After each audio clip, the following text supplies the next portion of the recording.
ಯೇಸು ಕ್ರಿಸ್ತನ ನಾಮದಲ್ಲಿ ಎಲ್ಲ ಆತ್ಮೀಯರಿಗೆ ನನ್ನ ಹೃದಯಪೂರ್ವಕದ ವಂದನೆಗಳು ಪ್ರೇರೆ. ಈ ದಿನ ಯೆಶಾಯನ ಪ್ರವಾದನೆ ಗ್ರಂಥ ಅದೇ 1ನೇ ಅಧ್ಯಾಯ 11ನೇ ವಚನದಲ್ಲಿರುವಂಥ ದೇವರ ಪರಮಾರ್ಥವನ್ನು ನೋಡಿಕೋಣ ಪ್ರೇರೆ. ಯೆಹೋವನು ಹೀಗನ್ನುತ್ತಾನೆ, ಲೆಕ್ಕವಿಲ್ಲದ ನಿಮ್ಮ ಯಜ್ಞಗಳು ನನಗೇಕೆ? ಟಗರುಗಳ ಸರ್ವಾಂಗ ಹೋಮ, ಪುಷ್ಟಪಶುಗಳ ಕೊಬ್ಬು ಇದೆಲ್ಲ ನನಗೆ ಸಾಕಾಯಿತು. ಹೋರಿ ಕುರಿ ಹೋತಗಳ ರಕ್ತಕ್ಕೆ ನಾನು ಒಲಿಯೆನು. ಏನು ಬೇರೆ ಮೊನ್ನೆ ದಿನದಲ್ಲಿ ನೋಡಿಕೊಳ್ಳುವಂಥ ಮಾತು. ಚಿಕ್ಕದಾಗಿ ಮತ್ತೊಂದು ಉದಾಹರಣೆ ಮೂಲಕ ನಾವು ಈ ವಾಕ್ಯವನ್ನು ನೋಡಿಕೊಳ್ಳೋಣ. ದೇವರೇ ಪ್ರೇರೆ ಒಂದು ಸಮಯದಲ್ಲಿ, ಒಂದು ಕಾಲದಲ್ಲಿ ಯಜ್ಞಗಳನ್ನು ಸಮರ್ಪಿಸಿರಿ ಅಂತ ಹೇಳಿದರು ಪ್ರೇರೆ. ಇದೆಲ್ಲ ನನಗೆ ಸಾಕಾಯಿತು ಅಂತ ಹೇಳ್ತಾ ಇದ್ದಾರೆ. ಲೆಕ್ಕವಿಲ್ಲದ ನಿಮ್ಮ ಯಜ್ಞಗಳು ನನಗೇಕೆ? ಟಗರುಗಳ ಸರ್ವಾಂಗ ಹೋಮ, ಪುಷ್ಟಪಶುಗಳ ಕೊಬ್ಬು ಇದೆಲ್ಲ ನನಗೆ ಸಾಕಾಯಿತು ಅಂದರೆ ದೇವರಿಗೆ ಬೇಸರ ಆಗಿದೆ ಪ್ರೇರೆ, ನೋವುಂಟಾಗಿದೆ. ಯಾಕೆಂಬುದಾಗಿ ನೋಡುವಾಗ ಪ್ರೇರೆ, ಹಳೆ ಒಡಂಬಡಿಕೆಯಲ್ಲಿ ನಮ್ಮ ಹಿರಿಯರು ಮಾಡ್ತಾಯಿದ್ದಂಥ ಕಾರ್ಯಗಳನ್ನು ನೋಡಿಕೋಣ. ಒಂದು ಅರಸುಗಳು 8ನೇ ಅಧ್ಯಾಯ 63ನೇ ವಚನದಲ್ಲಿರುವಂಥ ದೇವರ ಮಾತುಗಳನ್ನು ಗಮನಿಸೋಣ. ಸೊಲೊಮೋನನು ಯೆಹೋವನಿಗೋಸ್ಕರ ಮಾಡಿದ ಸಮಾಧಾನ ಯಜ್ಞಕ್ಕಾಗಿ ವಧಿಸಿದ ಹೋರಿಗಳು 22,000 ಕುರಿಗಳು. 22,000 ಕುರಿಗಳು. ಎಷ್ಟು ದೊಡ್ಡ ಜಾತ್ರೆ, ಎಷ್ಟು ದೊಡ್ಡ ಹಬ್ಬ ಮಾಡ್ತಾ ಇರ್ಬೋದು. 22,000 ಕುರಿಗಳು ಹೊಡಿತಾ ಇದ್ದಾನೆ ಅಂದರೆ ಬೇರೆ. ಒಂದು ಕುರಿ ಸುಮಾರು 10 ಜನ ತಿಂದರು ಎಷ್ಟು ಲಕ್ಷ ಜನ ಸೇರ್ತಾ ಇರ್ಬೋದು ಅಂತ ಯೋಚನೆ ಮಾಡಿ. ಈಗ ಮುಂದೆ ಯೋಚನೆ ಮಾಡೋಣ.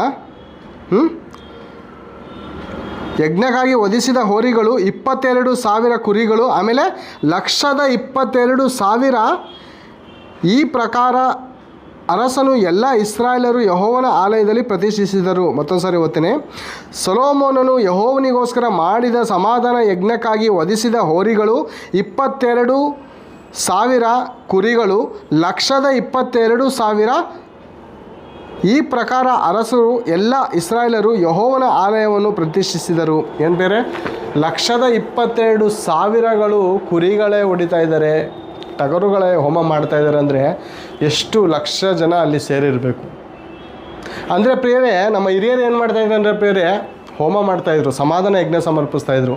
ಆದರೆ ದೇವರು ಇದೆಲ್ಲ ಸಾಕಾಯಿತು ಅಂತ ಯಾಕೆ ಹೇಳ್ತಾ ಇದ್ದಾರೆ ಅಂದರೆ ಪ್ರಿಯರೇ, ನಮ್ಮ ಹಿರಿಯರು ದೋಷ ಪರಿಹಾರಕ್ಕೋಸ್ಕರ, ಪಾಪ ಪರಿಹಾರಕ್ಕೋಸ್ಕರ ಪಾಪ ಮಾಡೋದು, ಯಜ್ಞ ಅರ್ಪಿಸೋದು, ಪಾಪ ಮಾಡೋದು, ಯಜ್ಞ ಅರ್ಪಿಸೋದು, ಬಲಿ ಕೊಡೋದು, ಇದನ್ನು ಮಾಡ್ಬೇಕಾದ್ರೆ ದೇವಸ್ಥಾನ ಎಲ್ಲ ರಕ್ತೋಪಾತ, ನರಬಲಿಗಳಾಗ್ತಾಯಿದೆ. ಅಂದರೆ ಪ್ರಾಣಿಗಳು ಬಲಿ ಆಗ್ತಾಯಿದೆ ಹೊರತು ಮನುಷ್ಯರ ಹೃದಯದಲ್ಲಿ ಪಶ್ಚಾತ್ತಾಪ ಇಲ್ಲದಂಥ ಕಾರಣಕ್ಕೆ ದೇವರು ನೊಂದುಕೊಂಡು, ದೇವರು ವೇದನೆ ಪಟ್ಟು ಇದೆಲ್ಲ ನನಗೆ ಸಾಕಾಯಿತು, ನಿಮ್ಮ ಹೋರಿ ಕುರಿ ರಕ್ತಗಳಕ್ಕೆ ನಾನು ಒಲಿಯೋದಿಲ್ಲ. ಈಗೇನು ಬೇಕು ದೇವರೇ, ನಿನಗೆ ಏನು ಬೇಕು? ಒಂದು ಸಾರಿ ಯೋಚನೆ ಮಾಡೋಣ. ದೇವರು ಬರೆಸಿರುವಂಥ ಮಾತು ಮೀಕನ ಗ್ರಂಥ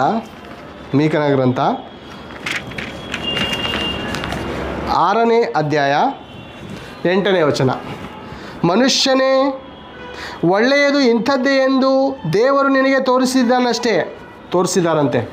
ಮೊದಲಿಂದನೂ ಹೇಳ್ಕೊಬಂದರು. ಏನಂದರೆ, ನ್ಯಾಯವನ್ನು ಆಚರಿಸುವುದು, ಕರುಣೆಯಲ್ಲಿ ಆಸಕ್ತನಾಗಿರುವುದು, ನಿನ್ನ ದೇವರಿಗೆ ನಮ್ರವಾಗಿ ನಡೆದುಕೊಳ್ಳುವುದು, ಇಷ್ಟನ್ನೇ ಹೊರತು ದೇವರು ನಿನ್ನಿಂದ ಇನ್ನೇನನ್ನು ಅಪೇಕ್ಷಿಸುವನು? ನ್ಯಾಯವನ್ನು ಆಚರಿಸ್ಬೇಕಂತೆ. ಅಧರ್ಮ ಮಾಡಿ, ವ್ಯಭಿಚಾರ ಮಾಡಿ, ಕಳ್ಳತನ ಮಾಡಿ, ದೋಚಿಕೊಂಡು ಕೊಲೆ ಮಾಡಿ ಜೀವಿಸಿ ದೇವರಿಗೆ ಯಜ್ಞ ಸಮರ್ಪಿಸ್ತೆ ದೇವರು ಮಾತ್ರ ಒಪ್ಪೋದಿಲ್ಲ. ಮತ್ತು ಹೇಗಿರಬೇಕು? ನ್ಯಾಯ ನಿರತರಾಗಬೇಕು. ನೆಕ್ಸ್ಟು ಕರುಣೆಯಲ್ಲಿ ಆಸಕ್ತನಾಗಿರಬೇಕು. ನಮ್ಮ ನೆರೆಯವರನ್ನು ನಮ್ಮಂತೆಯೇ ಪ್ರೀತಿಸಬೇಕಂತೆ ಪ್ರೇರೆ. ಈ ದೇವರ ಪತ್ರ ಆಯ್ತಲ್ಲ, ಈ ಪುಸ್ತಕ ಪ್ರೇಮ ಪತ್ರ, ಮನುಷ್ಯರಿಗೆ ಕೊಡಲ್ಪಟ್ಟಂಥ ಪ್ರೇಮ ಪತ್ರ. ಕರುಣೆಯಲ್ಲಿ ಆಸಕ್ತಿ ಇರಬೇಕು. ಆಸಕ್ತಿ ಇಲ್ಲ ಪ್ರೇರೆ. ಹೊಡೆದಾಡೋದ್ರಲ್ಲಿ, ಜಗಳ ಆಡೋದ್ರಲ್ಲಿ, ದ್ವೇಷ ಸಾಧಿಸೋದ್ರಲ್ಲಿ ಆಸಕ್ತರಾಗಿದ್ದೇವೆ. ಕರುಣೆ ತೋರಿಸೋದ್ರಲ್ಲಿ, ಪ್ರೀತಿ ತೋರಿಸೋದ್ರಲ್ಲಿ, ಒಬ್ಬನ ಕ್ಷಮಿಸೋದ್ರಲ್ಲಿ ಆಸಕ್ತರಾಗಿರ್ಬೇಕಂತೆ. ನಿನ್ನ ದೇವರಿಗೆ ನಮ್ರವಾಗಿ ನಡೆದುಕೊಳ್ಳೋದು ಅಂದರೆ ದೇವರ ಮುಂದೆ ನಮ್ಮನ್ನು ನಾವು ತಗ್ಗಿಸ್ಕೊಳ್ಬೇಕು. ದೇವರೇ, ನನ್ನ ಪಾಪಾತ್ಮನು, ನಾನು ಅಶುದ್ಧನು, ನನ್ನನ್ನು ಕ್ಷಮಿಸಿ, ನನ್ನನ್ನು ಬಲಪಡಿಸಿ, ನನ್ನ ಶುದ್ಧ ಮಾಡು ದೇವರೇ ಅಂತ ನಾವು ಬೇಡಿಕೊಳ್ಳುವಾಗ ದೇವರು ತನ್ನ ಮಗನ ಮೂಲಕ ಒಂದು ಒಳ್ಳೆಯ ಯೋಜನೆಯನ್ನು ಮಡಗಿದ್ದಾರೆ. ಒಳ್ಳೆ ಉತ್ತಮವಾದಂಥ ಯೋಜನೆಯನ್ನು ಮಡಗಿದ್ದಾರೆ. ಅದು ನಿಮ್ಮ ಯೋಜನೆ ಅಲ್ಲ, ನಮ್ಮ ಹಿರಿಯರಿಗೆ ಕಲಿಸಿಕೊಟ್ಟಂಥ ಯೋಜನೆ ಅಲ್ಲ. ಅದು ಕಡೆದಾಗಿ ನೋಡಿಕೊಳ್ಳೋಣ 1 ಪೇತ್ರ 1ನೇ ಅಧ್ಯಾಯ 18ನೇ ವಚನದಲ್ಲಿರುವಂಥ ದೇವರ ಮಾತನ್ನು ನೋಡಿಕೊಳ್ಳೋಣ.